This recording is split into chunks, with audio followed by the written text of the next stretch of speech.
Hola a todos, en este vídeo vamos a resolver un nuevo problema de movimiento ondulatorio, en concreto de reflexión y refracción.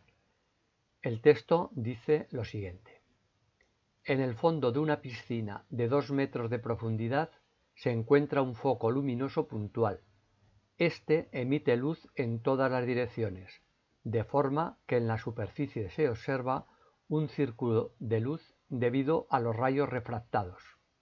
Fuera del círculo los rayos no emergen, pues se reflejan totalmente. Calcula el radio del círculo si el índice de refracción del agua es n igual a 1,33 y el del aire n igual a 1. Vamos pues a ello. Para resolverlo vamos primero a hacer un dibujo y poner en él los datos del problema.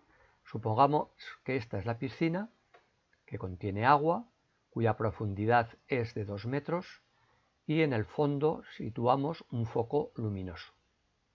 Los índices de refracción son los siguientes. Índice de refracción del agua N1 es igual a 1,33. Fuera de la piscina tenemos aire, cuyo índice de refracción N2 es igual a 1. Bien, el foco emite rayos luminosos, de tal manera que estos rayos, que los hemos dibujado en azul, van a incidir en la superficie de separación entre el agua y el aire y se van a refractar, como vemos aquí. Este rayo se refracta, lo mismo que este. El rayo que incide perpendicularmente a la superficie de separación no se desvía. Nosotros tenemos aquí puesto el ojo para observar los rayos que emergen de la piscina.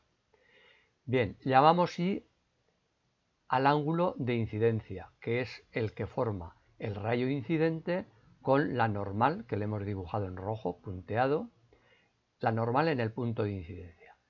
Y R es el ángulo de refracción, que es el que forma el rayo refractado con la normal. Bien, lo primero que vamos a hacer es valorar el valor entre I y R, que es mayor I o mayor R. Para ello aplicamos la ley de Snell, que una de sus formas es la siguiente. N1, índice de refracción en el medio 1, en este caso en el agua, por el seno del ángulo de incidencia es igual a N2, índice de refracción en el medio 2, por el seno del ángulo de refracción. Vamos a despejar de aquí el seno del ángulo de refracción, que será N1 partido por N2, seno del ángulo de incidencia. Conocemos N1 y conocemos N2. Ponemos sus valores. N1, 1,33. N2, 1.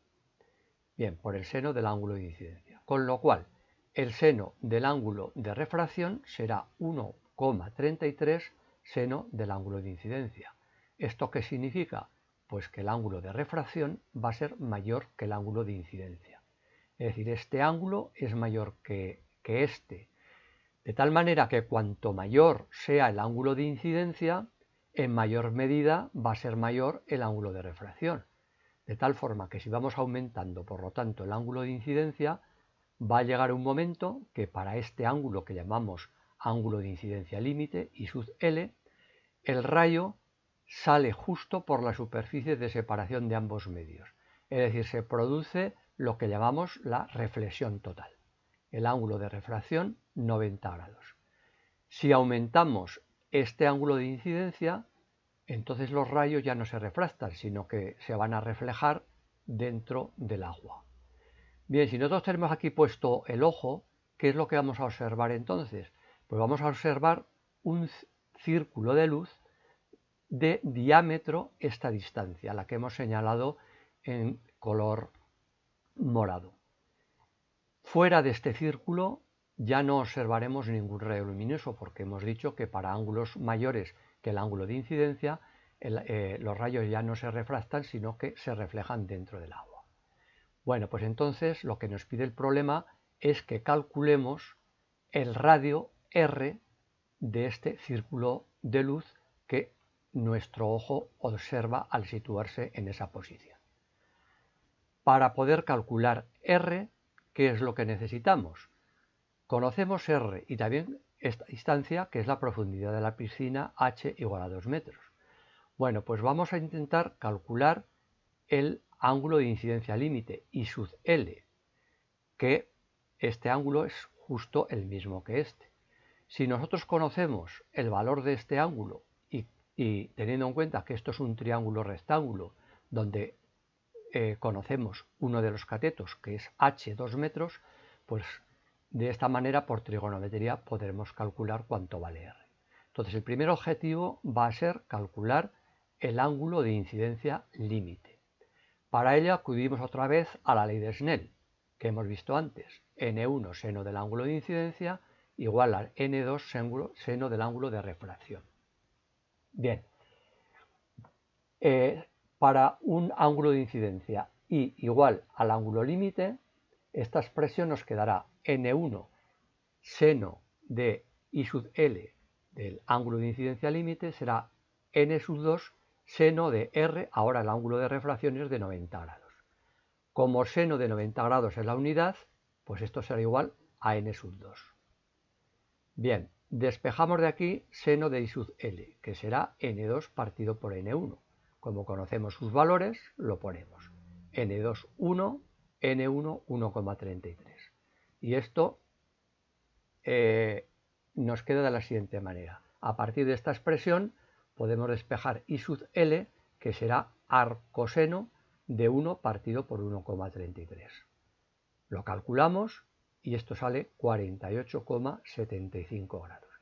Es decir, que el ángulo de incidencia límite son 48,75 grados.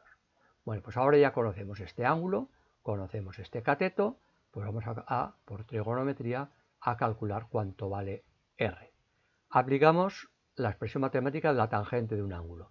La tangente del ángulo de incidencia I sub L será el cateto opuesto R partido por el cateto contiguo H. De aquí despejamos R, que será H por la tangente del ángulo de incidencia límite. H son 2 metros y el ángulo de incidencia límite 48,75 grados. Por lo tanto, hacemos este cálculo y nos queda 2,28 metros. Es decir, que el radio del círculo luminoso que nosotros observamos es de 2,28 metros. Bueno, pues con esto ya hemos resuelto el problema. Espero que os haya sido útil y nos vemos en próximos vídeos. Hasta luego.